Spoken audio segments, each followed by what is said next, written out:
Hi my dear students, welcome to your social class. In the previous class you have learnt about fourth factor, humidity. ನೀವು previous ಕ್ಲಾಸಲ್ಲಿ humidity ಬಗ್ಗೆ ತಿಳ್ಕೊಂಡಿದ್ರಿ ಅಲ್ವಾ? In this class you are going to learn about prevailing ವಿಂಡ್ಸಿಂದ ಯಾವ ರೀತಿ weather ಮೇಲೆ climate ಮೇಲೆ ಪ್ರಭಾವ ಬೀರುತ್ತೆ ಅನ್ನೋದನ್ನು ಇವತ್ತಿನ ತರಗತಿಯಲ್ಲಿ ತಿಳ್ಕೊತೀವಿ. Before going to today's class we are recall the previous point once again. Okay, humidity ಅಂದರೆ ಏನಂತ ತಿಳ್ಕೊಂಡಿದ್ರಿ? Humidity is another important factor. It is affecting the climate ಅಲ್ವಾ? ಕ್ಲೈಮೇಟ್ ಮೇಲೆ ಎಫೆಕ್ಟ್ ಮಾಡುವಂತಹ ಫ್ಯಾಕ್ಟರ್ಗಳಲ್ಲಿ ಹ್ಯೂಮಿಡಿಟಿ ಕೂಡ ಒಂದು. ಆರ್ದ್ರತೆ ಅಥವಾ ತೇವಾಂಶ ಅಂತ ಹೇಳ್ತೀವಿ ಹ್ಯೂಮಿಡಿಟಿ ಅಂದರೆ. Okay, what is humidity children? Then what is humidity? ಆರ್ದ್ರತೆ ಅಥವಾ ತೇವಾಂಶ ಅಂದರೆ humidity is a amount of water vapour in the air. Humidity ಅಂದರೆ ಗಾಳಿಯಲ್ಲಿರುವಂತಹ ನೀರಿನ ಪ್ರಮಾಣ, ಅದನ್ನು ನಾವು ತೇವಾಂಶ ಅಂತ ಕರಿತೀವಲ್ವ. Amount of water vapour in the air is known as humidity. Okay,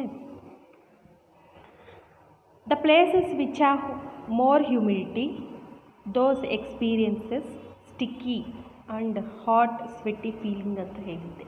ಯಾವ ಒಂದು ಪ್ಲೇಸಲ್ಲಿ ಹೆಚ್ಚಿನ ಒಂದು ಹ್ಯೂಮಿಡಿಟಿ ಇರುತ್ತೋ, ತೇವಾಂಶ ಇರುತ್ತೋ, ಅಲ್ಲಿ ಹೇಗಿರುತ್ತೆ, ಅವ್ರು ಹೇಗೆ ಫೀಲ್ ಮಾಡ್ತಾರೆ ಅಂದರೆ ದೇವರ್ ಎಕ್ಸ್ಪೀರಿಯನ್ಸ್ ಸ್ಟಿಕ್ಕಿ, ಹಾಟ್ ಅಂದರೆ ಬಿಸಿಯಾದಂತಹ ಒಂದು ವಾತಾವರಣ, ಮತ್ತು ಸ್ವೆಟ್ಟಿ ಫೀಲಿಂಗ್, ಬೆವರು ಬರ್ತಾ ಇರೋದು, ಆ ರೀತಿಯಾದಂತಹ ಒಂದು ಎಕ್ಸ್ಪೀರಿಯನ್ಸನ್ನು ಅಲ್ಲಿನ ಜನಗಳು ಅನುಭವಿಸ್ತಾರೆ.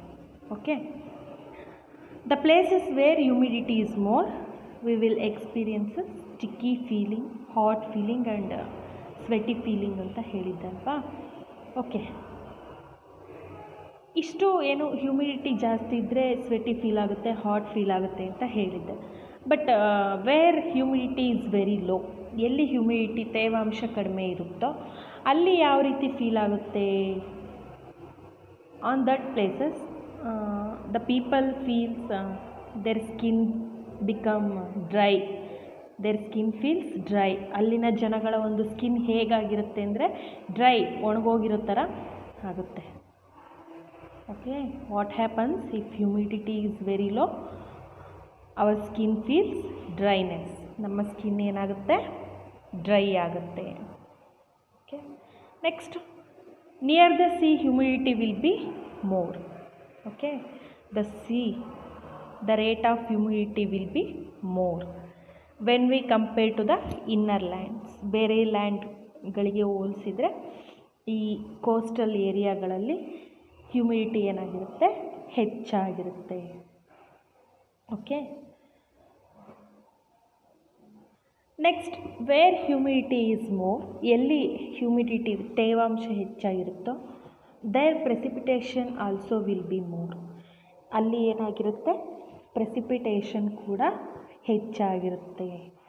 When precipitation will be more, rainfall will be more. ಎಲ್ಲಿ ಪ್ರೆಸಿಪಿಟೇಷನ್ ಜಾಸ್ತಿ ಇರುತ್ತೋ ಅಲ್ಲಿ ರೈನ್ಫಾಲ್ ವಿಲ್ ಬಿ ಮೋರ್, ಮಳೆ ಕೂಡ ಹೆಚ್ಚಾಗಿ ಬರುತ್ತೆ. ಓಕೆ ಚಿಲ್ಡ್ರನ್, ಅರ್ಥ ಆಯಿತಾ?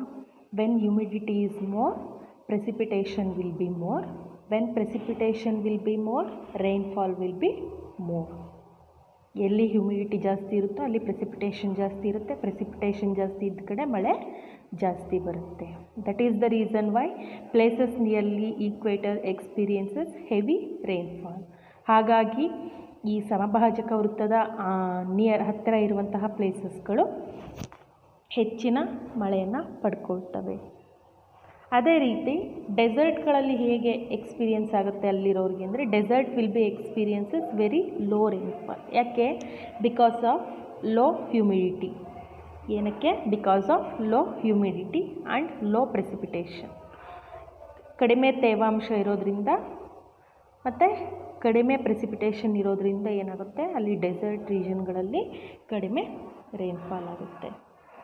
ಓಕೆ, ಪ್ರೆಸಿಪಿಟೇಷನ್ ಅಂದರೆ ಏನು ಅಂತ ತಿಳ್ಕೊಂಡಿದ್ರಿ ಅಲ್ವಾ? Precipitation means clouds gives out of water in the form of rain, snow, hailstones, that is known as precipitation. Precipitation ಅಂದರೆ ಮೋಡಗಳು ನೀರನ್ನು ಕೊಡುತ್ತೆ. ಯಾವ ರೀತಿಯಲ್ಲಿ? ಇನ್ ದ ಫಾರ್ಮ್ ಆಫ್, ನೀರನ್ನು ಕೊಡುವ ರೀತಿಗಳು ಯಾವ ರೀತಿ ಇರುತ್ತೆ, ಫಾರ್ಮ್ಗಳು ಹೇಗಿರುತ್ತೆ? ರೈನ್ ಮೂಲಕ ಬರುತ್ತೆ, ಸ್ನೋ ಮೂಲಕ ಬರುತ್ತೆ ನೀರು ಅಲ್ವಾ, ಹೇಲ್ ಸ್ಟೋನ್ಸ್ ಅಂತ ಅಲ್ವಾ. ಇಷ್ಟು ಈ ಒಂದು ಫಾರ್ಮ್ಗಳನ್ನು ನಾವು ಪ್ರೆಸಿಪಿಟೇಷನ್ ಅಂತ ಕರಿತೀವಿ. ಓಕೆ, ಇಷ್ಟು ನೀವು ಹ್ಯುಮಿಡಿಟಿ ಬಗ್ಗೆ ಪ್ರೀವಿಯಸ್ ಕ್ಲಾಸಲ್ಲಿ ತಿಳ್ಕೊಂಡಿದ್ರು. In this class you are going to learn about prevailing winds ಬಗ್ಗೆ ಇವತ್ತು ತಿಳ್ಕೊತೀರಾ. ವಿಂಡ್ ಹೇಗೆ ಈ ವೆದರ್ ಮೇಲೆ ಎಫೆಕ್ಟ್ ಕೊಡುತ್ತೆ ಅನ್ನೋದನ್ನು ಇವತ್ತಿನ ಕ್ಲಾಸಲ್ಲಿ ತಿಳ್ಕೊಳ್ಳೋಣ. Okay, the last factor is winds. Okay children, the last factor is winds. The air, the motion of air. The motion of air is known as wind. Wind ಅಂದರೆ ಏನಂತ ಕರಿತೀವಿ? ಮೋಷನ್ ಆಫ್ ಏರ್, ಚಲಿಸುವಂತಹ ಅಥವಾ ಬೀಸುವ ಒಂದು ಗಾಳಿಗೆ ಏನಂತ ಕರಿತೀವಿ? Wind ಅಂತ ಕರಿತೀವಿ. Okay, what is wind children? The motion of air is known as wind. Okay, near the sea the air blows with heavy moisture. Near the sea the air blows with heavy moisture, giving out rainfall to the coastal region. ಈ ಸಮುದ್ರದ ಹತ್ತಿರ ಏನಾಗುತ್ತೆ? ಗಾಳಿ ಒಂದು ಹೆಚ್ಚಾದ ಮಾಯಿಶ್ಚರಿಂದ ಬೀಸ್ತಾ ಇರುತ್ತೆ. ಹಾಗಾಗಿ ಕೋಸ್ಟಲ್ ರೀಜನ್ಗಳಲ್ಲಿ ಏನಾಗುತ್ತೆ? ಆ ಒಂದು ಗಾಳಿಯಿಂದ ಏನಾಗುತ್ತೆ?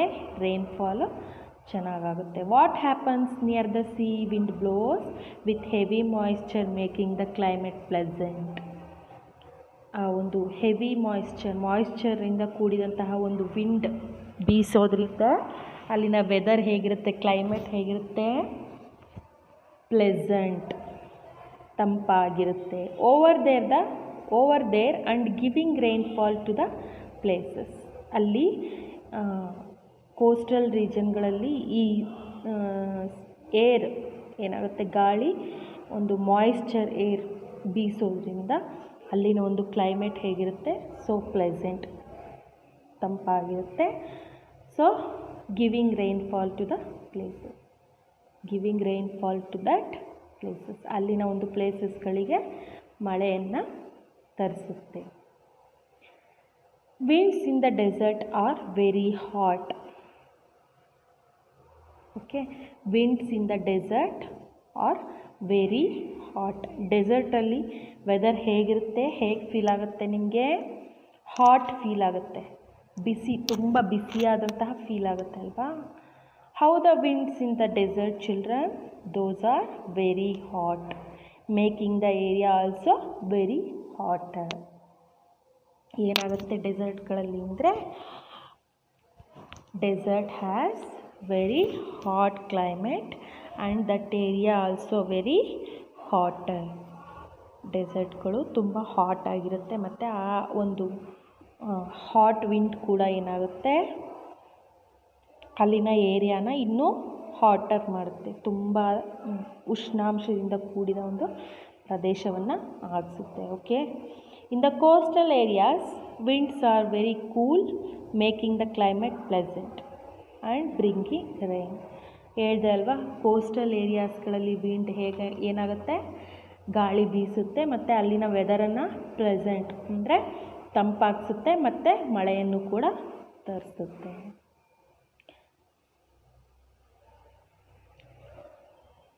Next, whereas in the polar region.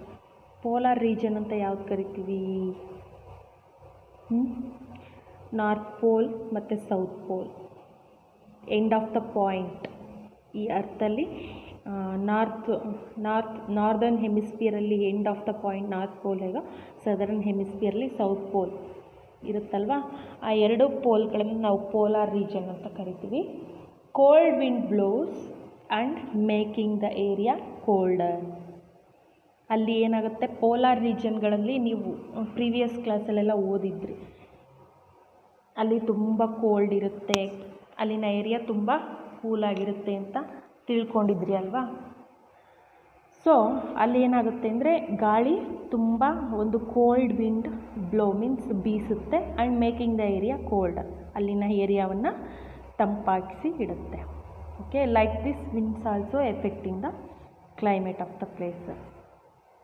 Okay children, ಈ ರೀತಿಯಾಗಿ ಏನಾಗುತ್ತೆ ವಿಂಡು ಕೂಡ ಅಲ್ಲಿನ ಕ್ಲೈಮೇಟ್ ಮೇಲೆ ಎಫೆಕ್ಟ್ ಕೊಡುತ್ತೆ. ಈಗ ಹಾಟ್ ಡೆಸರ್ಟ್ ರೀಜನಲ್ಲಿ ಅಲ್ಲಿ ಸ್ಯಾಂಡ್ ಇರುತ್ತೆ, ಈ ಒಂದು ಹೀಟಿಗೆ ಏನಾಗಿರುತ್ತೆ ಅದು ಬಿಸಿಲಿಗೆ ಏನಾಗುತ್ತೆ ಈ ಸ್ಯಾಂಡ್ ಕಾದಿರುತ್ತೆ ಅಲ್ವಾ, ಹಾಗಾಗಿ ಅಲ್ಲಿ ಗಾಳಿ ಬೀಸಿದರೂ ಕೂಡ ಆ ಒಂದು ಕ್ಲೈಮೇಟ್ ಬಿಸಿಯಾಗಿರೋದ್ರಿಂದ ಗಾಳಿನೂ ಕೂಡ ಹಾಟರ್ ಬಿಸಿಯಾಗಿರುತ್ತೆ. ಹಾಗಾಗಿ ಅಲ್ಲಿನ ಒಂದು ರೀಜನನ್ನು ಏನು ಮಾಡುತ್ತೆ, ಡೆಸರ್ಟ್ ರೀಜನನ್ನು ಇನ್ನೂ ದಟ್ ಮೇಕ್ಸ್ ಮೋರ್ ಹಾಟರ್, ಇನ್ನೂ ಹೆಚ್ಚಾಗಿ ಬಿಸಿ ಮಾಡುತ್ತೆ ಆ ರೀಜನನ್ನು. ಓಕೆ, ಅದೇ ರೀತಿ ಇನ್ನು ಕೋಸ್ಟಲ್ ರೀಜನಲ್ಲಿ ನೋಡೋದಾದರೆ in the coastal region wind blows heavy moisture ಅಂತ ಹೇಳಿದೆ ಅಲ್ವಾ. ಅಲ್ಲಿನ ಒಂದು ಯಾವುದು ಕೋಸ್ಟಲ್ ರೀಜನಲ್ಲಿ ವಿಂಡ್ ಏನು cool wind blows and making the area very pleasant, ತಂಪಾಗಿಸುತ್ತೆ ಆ ಏರಿಯಾನ ಆ್ಯಂಡ್ ಬ್ರಿಂಗಿಂಗ್ ರೈನ್, ಮತ್ತು ಮಳೆಯನ್ನು ಕೂಡ ತರಿಸುತ್ತೆ ಅಲ್ಲ. ಇಷ್ಟು ನೀವು ವಿಂಡ್ ಬಗ್ಗೆ ಈ ಲಾಸ್ಟ್ ಫ್ಯಾಕ್ಟರ್ ಬಗ್ಗೆ ತಿಳ್ಕೊಂಡ್ರಿ. If you have any doubts text me. Okay children, so after you have learned about 5 factors, ನೀವು ಇಷ್ಟು ದಿನ 5 ಫ್ಯಾಕ್ಟರ್ಸ್ ಬಗ್ಗೆ ತಿಳ್ಕೊಂಡ್ರಿ. Once again I recall children. Okay, 5 factors are latitude ಅಂದರೆ ಡಿಸ್ಟೆನ್ಸ್ ಫ್ರಮ್ ದ ಈಕ್ವೇಟರ್, ಏನು distance from the equator ಅಥವಾ latitude ಅಂತ ಹೇಳ್ತೀವಿ. ನೆಕ್ಸ್ಟ್ ಆಲ್ಟಿಟ್ಯೂಡ್, ಆಲ್ಟಿಟ್ಯೂಡ್ ಅಂದರೆ high above sea level, altitude ಅಂದರೆ high above sea level. Distance from the C, third one is distance from the sea. Fourth one humidity and precipitation. Fourth factor ಏನು, humidity and precipitation. Next last one is wind ಅಥವಾ prevailing winds ಅಂತ ಹೇಳ್ತೀವಿ. ಇಷ್ಟು ನೀವು 5 ಫ್ಯಾಕ್ಟರ್ಗಳ ಬಗ್ಗೆ ಇಷ್ಟು ದಿನ ತಿಳ್ಕೊಂಡಿದ್ದೀರಾ. Okay, next see children, there are 3 zones. ನಾವು ಪ್ರೀವಿಯಸ್ ಕ್ಲಾಸಲ್ಲಿ ತಿಳ್ಕೊಂಡಿದ್ರಿ 3 ಝೋನ್ಸ್. ಭೂಮಿ ಮೇಲೆ ನೀವು 3 ಝೋನ್ಗಳನ್ನು, 3 ವಲಯಗಳನ್ನು ನೋಡ್ಬೋದು.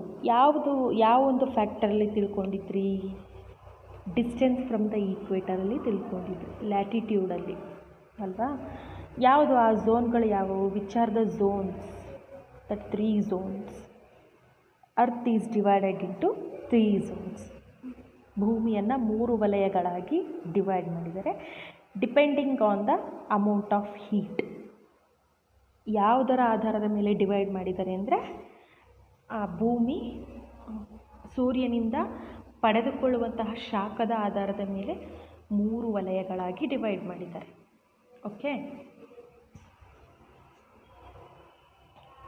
Because earth is spherical in shape.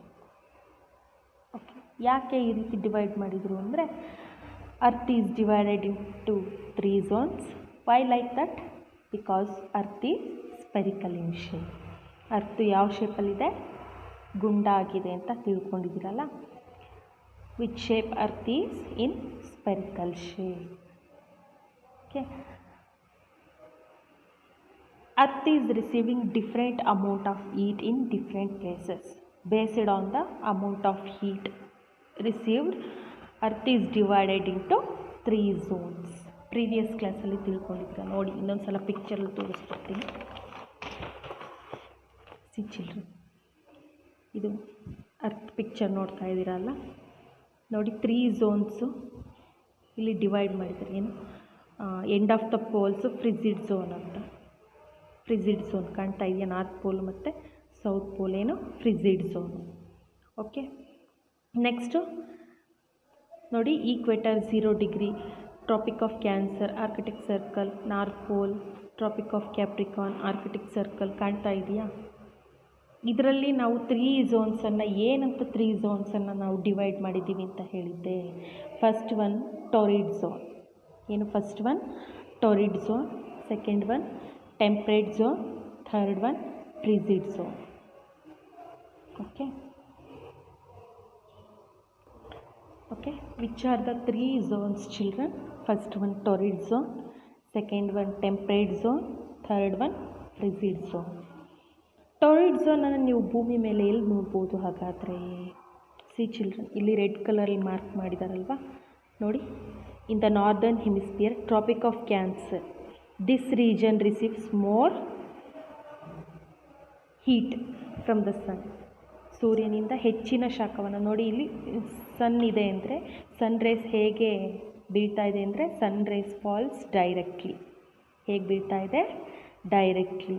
In the northern hemisphere Tropic of Cancer, Tropic of Capricorn in the southern hemisphere. These two zones are torrid zone, ಉಷ್ಣವಲಯ ಅಂತ ಹೇಳ್ತೀವಿ. ಹೆಚ್ಚಿನ ಒಂದು ಹೀಟನ್ನು ರಿಸೀವ್ ಮಾಡ್ಕೊಳ್ಳೋವಂಥ areas torrid zone. Okay. Next temperate zone. ನೋಡಿ, northern ಹೆಮಿಸ್ಫಿಯರಲ್ಲಿ Arctic ಸರ್ಕಲಿಂದ ನಾರ್ದರ್ನ್ ಹೆಮಿಸ್ಫಿಯರ್, ಅಂಟಾರ್ಟಿಕ್ ಸರ್ಕಲಿಂದ southern hemisphere. These two zones are temperate zone, ಸಮಶೀತೋಷ್ಣ ವಲಯ ಅಂತ ಕರಿತೀವಿ. Okay. Next frigid zone, north pole in the northern hemisphere, south pole in the southern hemisphere. These two zones are called frigid zone, ಶೀತ ವಲಯ ಅಂತ. Okay.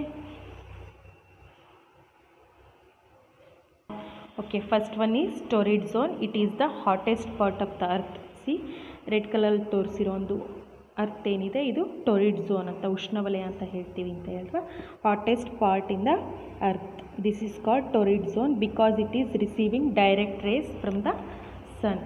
Okay. Second one is temperate zone. Temperate zone on the earth, it receives sunrays falling slightly. ನೋಡಿ ಇಲ್ಲಿ ಪಿಕ್ಚರಲ್ಲಿ ಕಾಣ್ತಾ ಇದೆ ಅಲ್ವಾ, ಏನಾಗುತ್ತೆ, ಸನ್ ಇಲ್ಲಿದೆ ಅಂದರೆ ಓರೆಯಾಗಿ ಈ ಟೆಂಪ್ರೇಟ್ ಝೋನ್ ಮೇಲೆ ಸನ್ ರೇಸು ಬೀಳ್ತಾ ಇದೆ. Sun rays fall slightly, that's why this zone is called temperate zone. Third one is frigid zone. Third zone is frigid zone. On the frigid zone slanting is more. Frigid ಝೋನಲ್ಲಿ ಏನಾಗುತ್ತೆ, slanting is more. ಸೂರ್ಯನ ಕಿರಣಗಳು ಓರೆಯಾಗಿ ಬೀಳೋದು ಇನ್ನೂ ಕೂಡ ಹೆಚ್ಚಾಗಿರುತ್ತೆ. ಅಲ್ಲಿಗೆ ಏನು ಸೂರ್ಯನ ಕಿರಣಗಳು ಹೆಚ್ಚಾಗಿ ಬೀಳೋದಿಲ್ಲ. ದಟ್ಸ್ ವೈ ನಾರ್ತ್ ಪೋಲ್ ಮತ್ತು ಸೌತ್ ಪೋಲ್ ಏನಾಗಿರುತ್ತೆ, frigid. Means this area becomes frozen throughout the year. ಈ ಒಂದು ಏರಿಯಾ ವರ್ಷ ಪೂರ್ತಿ ಹಿಮದಿಂದ ಕೂಡ್ಕೊಂಡಿರುತ್ತೆ ಅಂತ ಹೇಳ್ಬೋದು. Okay children, this is all about your climate lesson. Okay, thank you. Homework about today's topic. ನೋಡಿ, draw the picture of earth and label these parts ಅಂತ ಕೊಟ್ಟಿದ್ದೀನಿ. First one torrid zone, second one temperate zone, third one frigid zone. ನೋಡಿ, ಪಿಕ್ಚರಲ್ಲಿ ಹೇಗಿದೆಯೋ as it is ನೀವು draw ಮಾಡಿ, colouring ಮಾಡಿ ಈ ಝೋನ್ಗಳನ್ನು ಗುರುತಿಸಬೇಕು. ಅಂಡರ್ಸ್ಟ್ಯಾಂಡ್? Okay, thank you.